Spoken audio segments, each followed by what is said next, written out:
sa umaga. Kasi ang dami nakaharang na truck.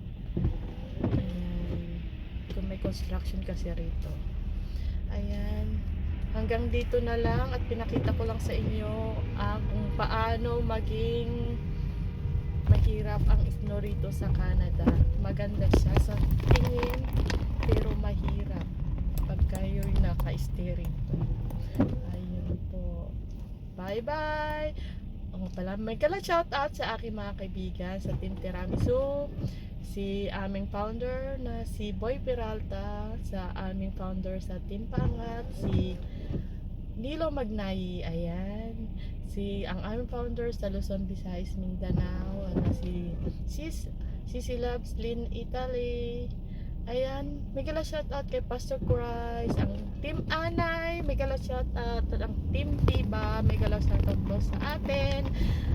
Magandang gabi sa inyong lahat. Ayan po, bye bye, hanggang sa ulitin.